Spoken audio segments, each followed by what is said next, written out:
He is just America's finest journalist and the head of America's finest news outlet, The Grey Zone. It is Max Blumenthal. Max, welcome back to the mother of all short sellers. Let's start with China, where your great leader and teacher is currently enjoying lavish hospitality, certainly a better response than he gets at home by all accounts. Is this the big powwow that's going to sort out all of the world's problems? Or is it the big kowtow where Donald Trump pays tribute to the emperor? Well, it's closer to the latter than the former, and this will not be a particularly historic summit as the U.S. enters with very minimal preparation. Scott Bessent only started acting to prepare for the summit in the past few days. There were not the usual Sherpas in China, as in previous administrations, who were there weeks before to start initiating deals that the president would wrap up. And the real problem for Donald Trump here, as he goes to China, is that he has substantially weakened the United States in Iran leading up to this summit, as he's escorted by 12 U.S. so-called business leaders who are mostly tech oligarchs who are there to actually beg the chairman of the Communist Party of China for business deals. Donald Trump would probably like personally to find an off-ramp from this war that's devastating his own political position, even with his own base, and wrecking the U.S. economy, even as it stirs up record insider trading profits for himself and his cronies. Can China deliver on that? Will China deliver on that as it watches the U.S. position be so badly weakened? Well, the ball's in China's court. Donald Trump has brought the U.S. to Beijing in a weaker position than any U.S. administration of my lifetime. And it's because of what Robert Kagan, the author of the 90s era document calling for U.S. benevolent hegemony, the co-founder of the Project for a New American Century, just declared in the pages of the Atlantic magazine, a pro-Israel publication, to be the worst U.S. military defeat, the most damaging U.S. military defeat in history in Iran.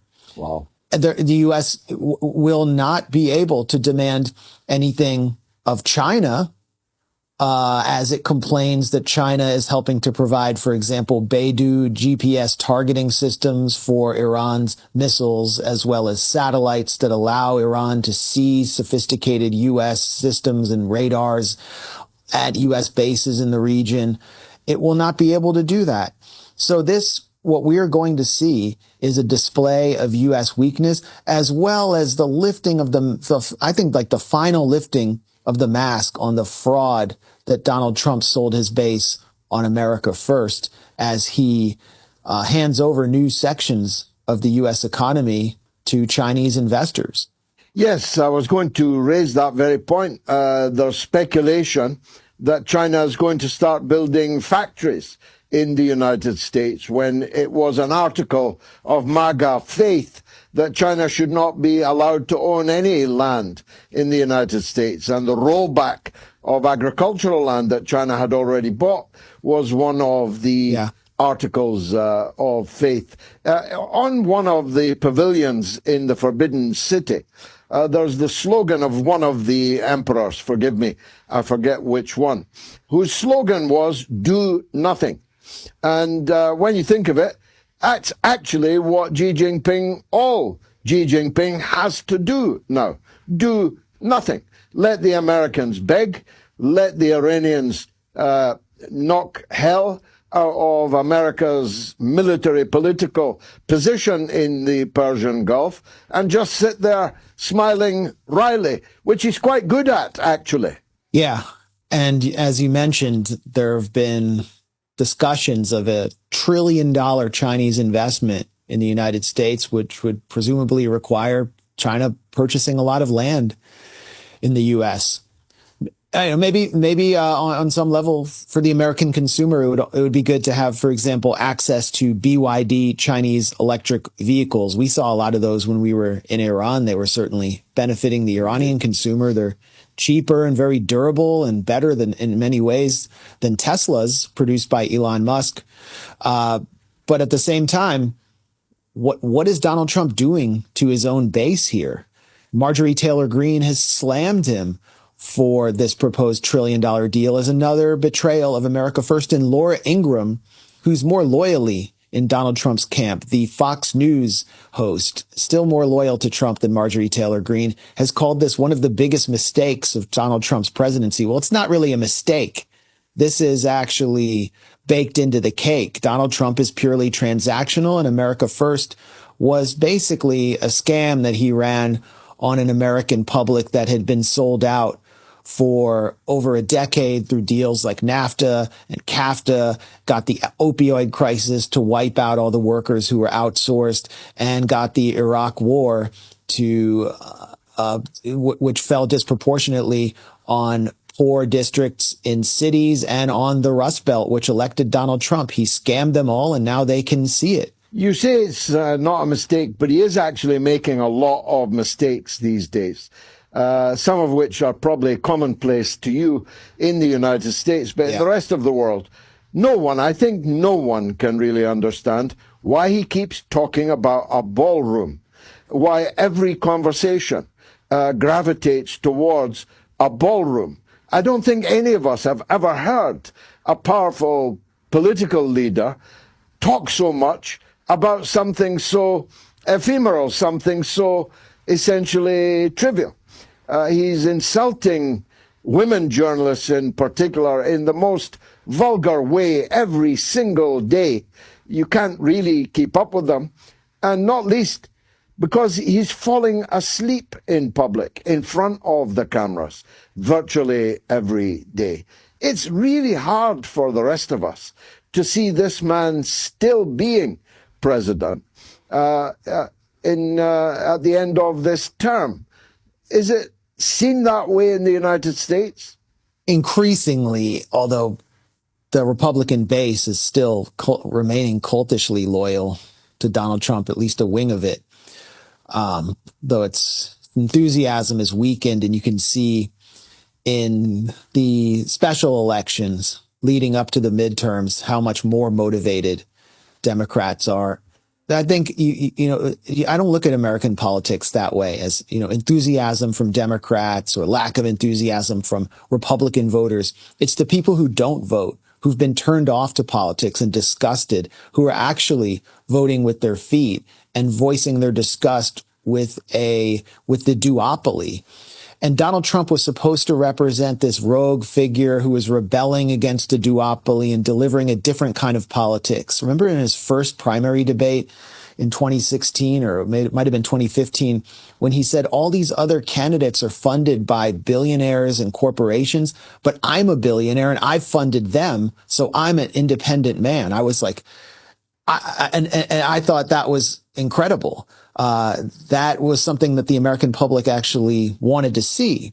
Now they can see he's controlled by Israel First billionaires. He's controlled by the AI warlords who are building data centers that we now learn 50,000 residents of Lake Tahoe will lose their power supply in order to supply a data center. Donald Trump is a representative of the forces that are destroying American life for the majority and wiping out possibly $1 trillion in economic output through the disastrous Iran war he's initiated. Meanwhile, he has built a golden calf, a golden idol of himself pumping his fist at his Doral golf course at a ceremony organized by evangelical and ultra-Orthodox religious figures who are basically his religious marionettes.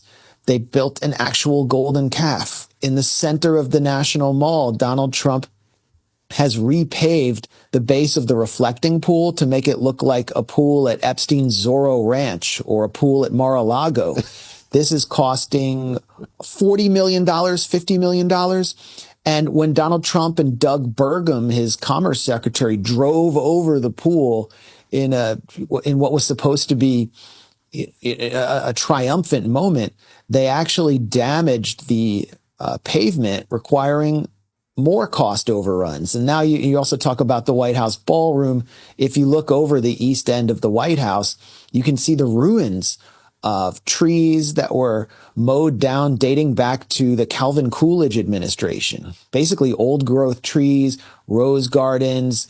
It's a great metaphor for what the Trump administration has done to whatever was left of the American Republic. And that, too, is another cost overrun. Donald Trump said, oh, the ballroom's just going to cost it's not going to cost American taxpayers anything because, my corporate buddies who pay for my campaigns will take care of it. It turns out the taxpayer's now on the hook for over $1 billion as it keeps expanding after this very strange incident at the White House press correspondence dinner where there was a shooter who shot no one and didn't even get shot. They said they need, anti-drone technology. They need to establish a security base under the ballroom. It needs to be built. And where's all the money going to go to? It's all going to go to contractors that have been paying Donald Trump. So more corruption, just like the corruption that has granted Pentagon contracts for 2 separate drone companies that are now owned by Donald Trump's sons, one of which is actually an Israeli company that's producing technology for the Iran war. So we're talking about corruption that makes Hunter Biden look like Ralph Nader. It's corruption that makes Hunter Biden's art look like a Girl Scout baked cookie sale. It's the most corrupt administration we've ever seen, and most Americans are seeing it, but the reaction for many is to just react with disgust and turn away from politics, which is why the generic ballot for congressional midterms doesn't even show the Democrats up by that much. And don't forget the phone, the Donald Trump gold phone, which raised and which has disappeared $59 million. Hundreds of thousands of people paid a deposit for a phone which has never been produced and is not now going to be produced. If you and I did that, we'd be in jail. He's in the White House. Yeah, I remember seeing Eric Trump on Steve Bannon's show advertising that phone. You're going to get it's a secure line. You're going to be able to speak unencrypted to anyone on a golden Donald Trump phone. And, in some ways you deserve what you get if you fell for that scam.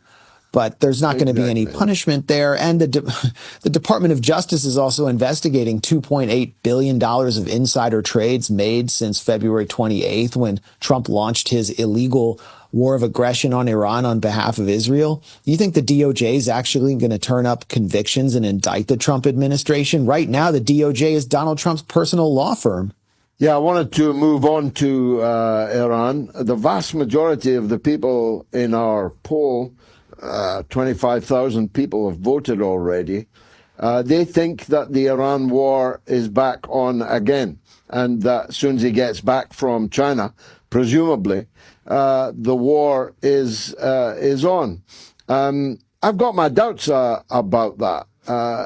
I think that the Iranians have won that war, and I think the American military brass know it, and people in the White House with more sense than Donald Trump know it. What's your take on it? Yes, I agree with that assessment. Donald Trump knows it. Donald Trump doesn't want to be in the war, but he's unable to walk away from it. He doesn't want to be called Taco Trump. He wants to save face.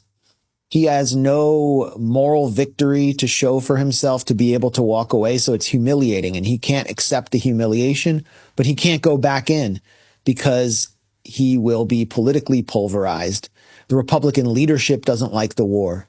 The vice president doesn't like the war. I don't think Marco Rubio's that enthusiastic about the war, which is why he's stayed away from negotiations and stayed ringside with Trump at UFC fights. The Chinese government does not like the war and will be encouraging Donald Trump to end it and using enormous amounts of economic leverage to try to end this war and open up the Strait of Hormuz. However, who does like the war? It's the foreign apartheid state that has Donald Trump by the short and curlies. We're talking about Israel. Benjamin Netanyahu just delivered an interview to 60 Minutes in which he was allowed to actually choose his interviewer by self-described Zionist fanatic and CBS editor-in-chief Barry Weiss, who was installed by the Ellison family, who are close friends with Benjamin Netanyahu, and bought CBS through Paramount for that specific purpose of making it a propaganda megaphone for Netanyahu. Netanyahu chose former Fox News host Major Garrett as his interviewer, got a softball interview, and in the course of that interview, he called for the United States to actually put boots on the ground in Iran. After all the bloodshed and disaster we witnessed and the economic chaos, Netanyahu wants the U.S. to bring special forces into Iran to steal Iran's so-called nuclear dust, its enriched uranium stockpile, which would be a disastrous operation that would lead to absolutely dead Americans, possibly American hostages. Netanyahu will not allow this war to end. His military even put forward a proposal to Donald Trump to destroy all of Iran's essential infrastructure and energy within 24 hours. Israel claimed it could be able to do that. Can you imagine what would happen if Donald Trump listened to Israel and allowed them to do that? I mean, what would happen? Well, it would be the end. I think it would be the end of the UAE. It would be the end for November, right? I mean, presumably he cares the outcome in November because his own liberty, never mind office, might count on it. I mean, if he wants a Democrat majority in both houses and the ability to impeach and remove him from office, well, he'll go ahead and listen to Netanyahu and do that. Yeah, that would be one consequence. The Democrats, the Republicans are gerrymandering the hell out of the country right now. And the Supreme Court basically just obliterated the Voting Rights Act so they can take away black representation below the Mason-Dixon line in the South. But they're still, even after all of this finagling, they're still looking at losing 10 to 15, maybe even 20 seats. If Donald Trump goes back into Iran because his boss, Netanyahu, orders him to in another strategy room meeting, the damage will be worse. But we also have to consider the damage regionally. Israel is struggling mightily against Hezbollah in southern Lebanon, and it has elections coming up. If elections were held today in Israel, Likud would lose and Benjamin Netanyahu would no longer be prime minister. And what's happening in Lebanon is a factor. So too were Iranian ballistic missiles just hammering Israeli cities, with Israel running out of its interceptor stockpiles. Israel would also, by going back into Iran, trigger, I think, the possible toppling of governments in Bahrain. I don't know what would happen in Kuwait. They would get hammered because they've been hosting U.S. attacks on Iran, but also the UAE. There's a very interesting op-ed that appeared this week in the Saudi paper, Al-Sharq Al-Awsat, published by Prince Turki Al-Faisal, who's the former intelligence minister.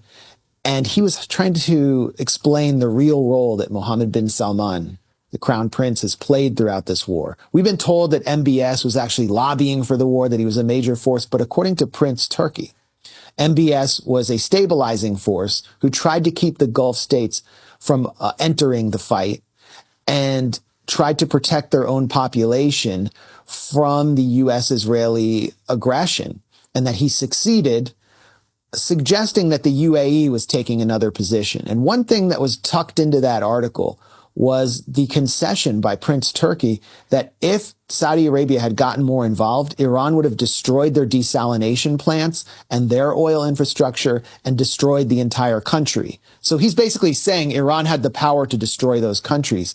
Now, the UAE, which is Israel's partner in the Epstein Accords, or I should say the Abraham Accords, has been barking threats against Iran and claiming that they can hammer Iran.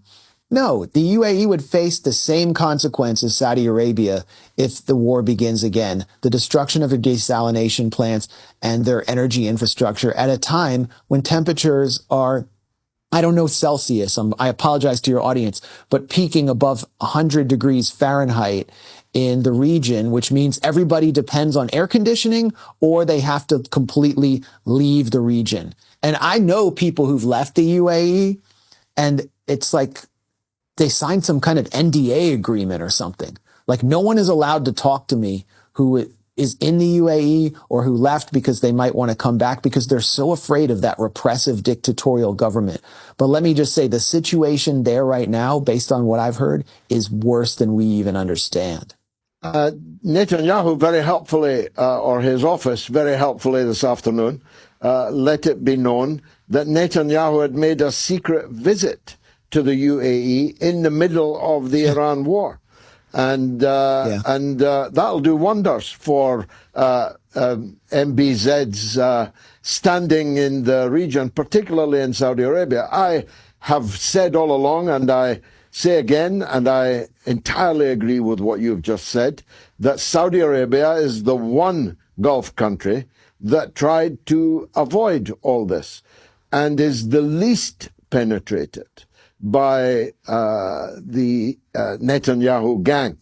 But the UAE is the vanguard. It's right out there, out front. They actually mounted attacks against Iran. Never mind hosting American attacks. They mounted their own, and they are now in possession of anti-aircraft machinery and weaponry that has been given to them by Israel. So we are seeing the tectonic plates, even inside the Gulf, shifting, aren't we?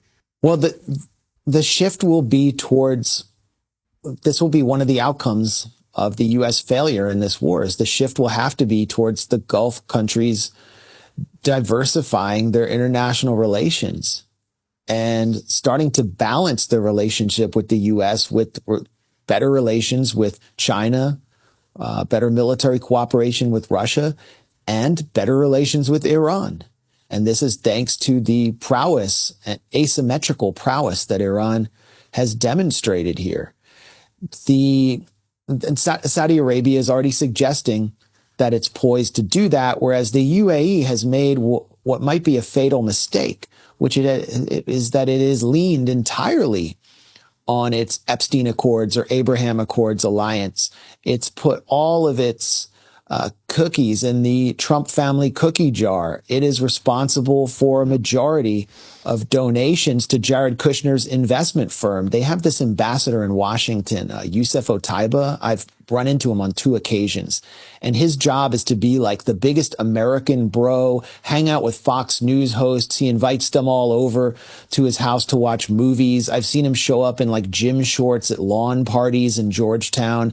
And he is the point man for the UAE. They don't have another strategy, along with basically buying every American influencer they can. They're totally invested in normalization with Israel. It's a similar mistake the Saudis actually made back in the second Bush term when their ambassador at the time, Prince Bandar, was totally invested in the U.S. and the neocons. And look at the situation they've gotten themselves in, where they're on the verge, as Prince Turki acknowledged in his op-ed, of destruction if there's another round of warfare with Iran. That's not a position any country can afford in this coming multipolar world. Lastly, Max, the master, I keep you too long, I fear, but if there's one saving grace in the entire Trump administration foreign policy, it seems to me that they would like to end this war in Ukraine.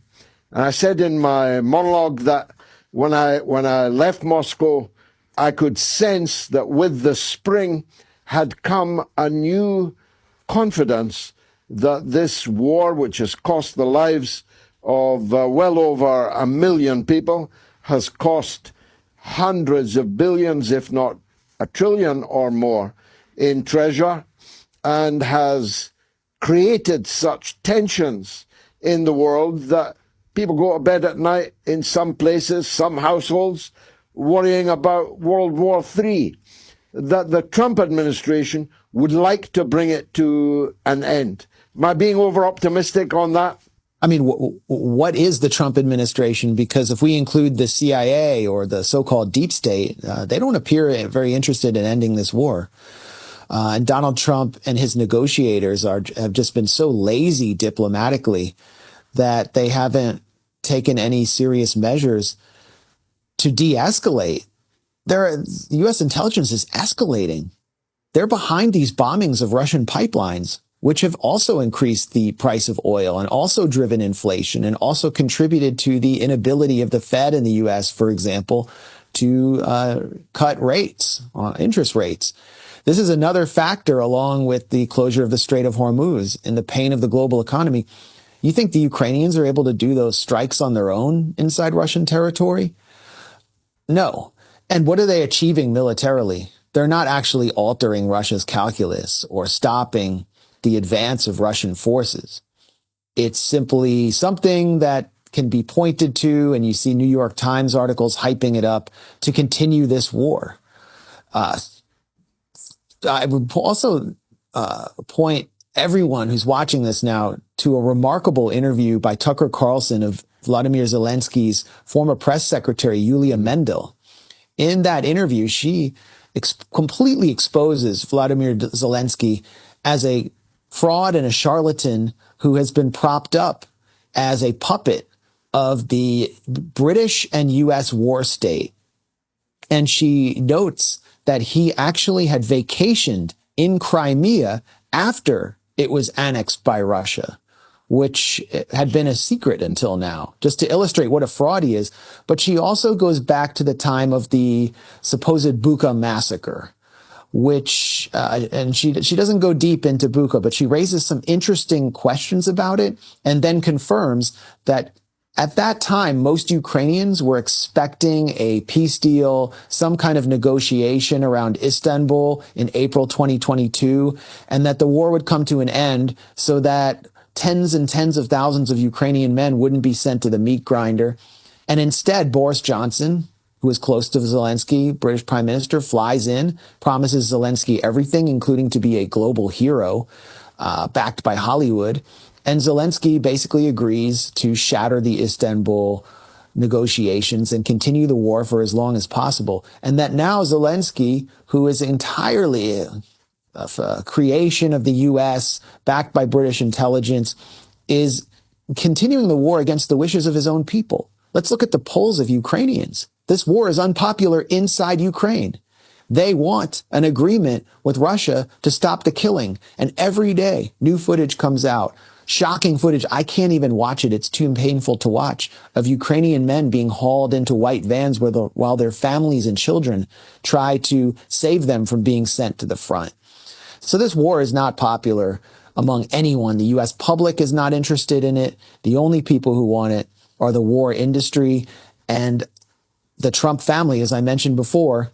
They're contracting with drone companies who are going to make profits from this war. So I think this administration has totally betrayed its promise to end this war. And that's why we're seeing even Zelensky's former staffers, his former top propagandist, come out and call for peace on the program of what was once Donald Trump's top media ally. That interview has put Miss Mandel together with Tucker Carlson, together with Max Blumenthal, and together with me on the Ukrainian kill list. So much for freedom in Ukraine.